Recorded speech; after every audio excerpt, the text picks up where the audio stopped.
Guys পুনৰবাৰ স্বাগতম জনাইছো মোৰ ইউটিউব চেনেল প্ৰিয়া ব্লগ চলে আশা কৰোঁ আপোনালোকৰ খবৰ নিশ্চয় ভাল মোৰো ভালেই বহুত কেইবাদিনৰ মূৰত আহিছোঁ আকৌ আপোনালোকৰ মাজলৈ বাহঁত আজি যাবগৈ ঘৰলৈ বহুত দিনৰ মূৰত বেয়া লাগি আছে বিশেষকৈ মোৰ ভাগিনটোলৈ আগৰ ভিডিঅ'কেইটাক আপোনালোকক তাক দেখাই থাকোঁ কেইবাটাও ভিডিঅ'ত তাক দেখাইছোঁ ইমান দিন থকাৰ পিছত যাবগৈ আজি বেয়া লাগিছে বহুত সেইখিনিকে আপোনালোকৰ লগত শ্বেয়াৰ কৰি পেলাই আজি বোলো ভিডিঅ'টো বনাওঁ আৰু আপোনালোককো দেখুৱাম সেইটো কাৰণে বনাইছোঁ চাই থাকক ভিডিঅ'টো শেষলৈকে আৰু যোনসকল মানুহে মোৰ চেনেলটো এতিয়ালৈকে ছাবস্ক্ৰাইব কৰা নাই তেওঁলোকে কি হৈছে মোৰ পোৱালিটো কিউটি পাই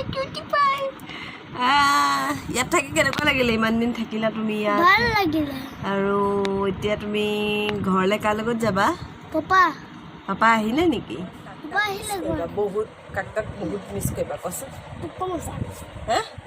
অঁ মোক মাছা বুলি মাতে টোকো মাছা তাৰমানে সৰুতে আমি তাক মচি বুলি মাতিবলৈ শিকাইছিলোঁ যেতিয়া তাৰ মাতটো ফুটা নাছিলে তেতিয়া মাছা হ'ল আৰু এতিয়ালৈকে সি আমাক মাছা বুলি মাতে গোটেইকেইজনী মাহীয়েককে মাছা মোৰ নামটো টোক মাছা ভণ্টিৰ নামটো জুবলি মাছা আৰু খোৱা ছোৱালী ডাঙৰজনীৰ নাম দিয়া মাছা আৰু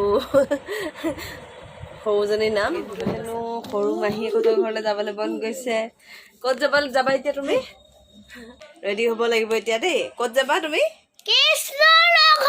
কৃষ্ণৰ লগত কোন আছে কোন মাছা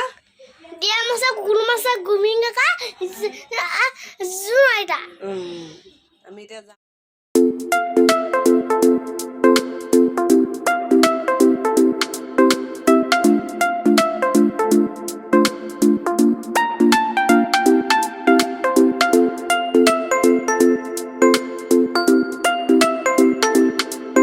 এই ৰাস্তাটো যে অকণমান বৰষুণ দিলে অৱস্থা বেয়া হৈ যায় দেই এইটোৱে হৈছে খুৰাহঁতৰ ঘৰলৈ যোৱা ৰাস্তা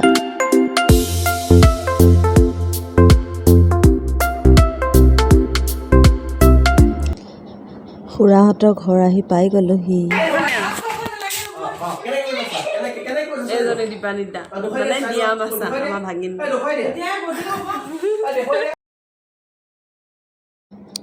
খুৰাই অলপ সময় পাই তাক এক্সাৰচাইজ শিকাই যে দেখিছেনে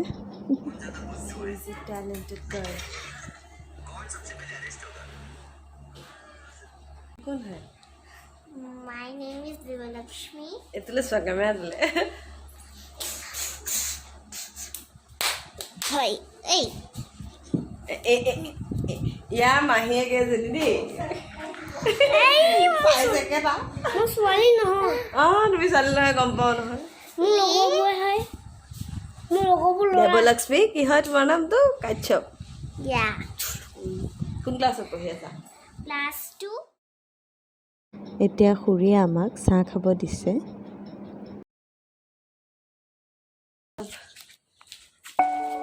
চাহটা খোৱাৰ পিছত অকণমানিজনীয়ে মোক ওপৰলৈ লৈ আহিছে তাই হেনো অকণমান নাচি দেখাব ৰবা ইয়াক কি কৈ দিয়া আকৌ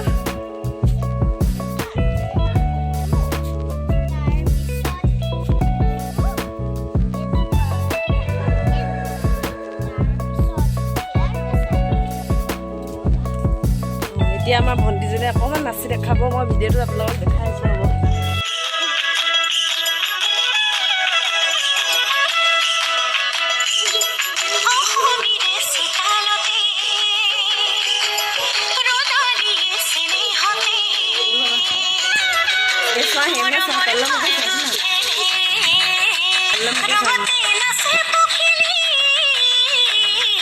মোবাইলত গান লগাই লোৱাৰ বাবে নেটৱৰ্ক প্ৰব্লেম হৈছিলে তেওঁলোকে লাগি ধৰিছিলে ৰৈ গৈছে ন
খুৰীয়ে যাব টাইমত লাকি বেম্বু দি পঠালে।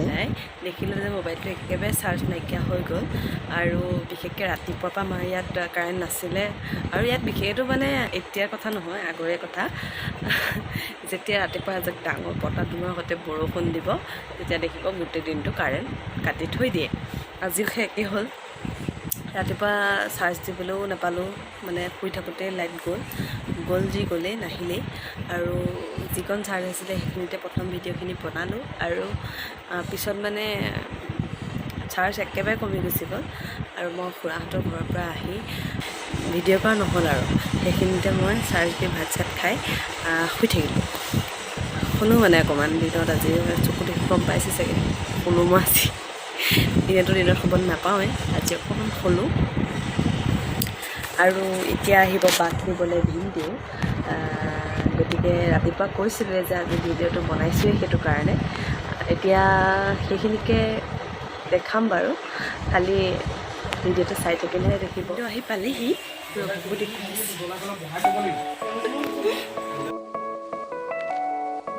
বহি আছে দেখিছেনে, লাজ কৰিছে, কেমেৰা ফালে নাচায়।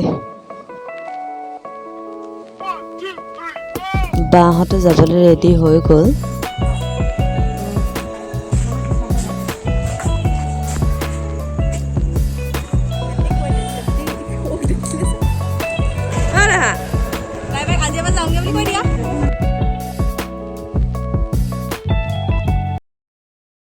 দেহা বাই বাই।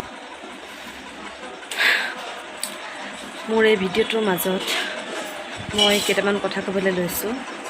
আজি যি নিমাতী ঘাটত দুৰ্ঘটনা সংঘটিত হ'ল, ফেৰী দুৰ্ঘটনা, তাত এতিয়ালৈকে কিমান মানুহ গৈছিল তাৰ কোনো ঠিকনা নাই। কিন্তু যিমানখিনি মানুহে টিকেট লৈ ফেৰীত উঠিছিল সেইখিনি হিচাপ কৰা মতে 120 জন আছিল বুলি কৈছে তেওঁলোকে। কিন্তু হয়তো তাত কিছুমান মানুহে টিকেট কটাও নাছিল। সেইসকল মানুহৰ কেনেকৈ হিচাপ উলিয়াব?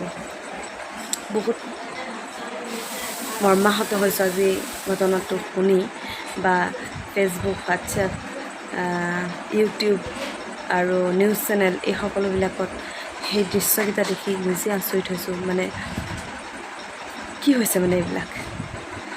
কোনে কাৰ নিজৰ পৰিয়ালৰ মানুহক হেৰুৱালে তাৰ কোনো ঠিকনা নাই। কি ক'ম, কাৰ দুখীয়া? এনেকুৱাবিলাক জেগাত সদায় NDRFৰ জোৱান ইনষ্টেণ্ট পোৱাটো বিচাৰোঁ।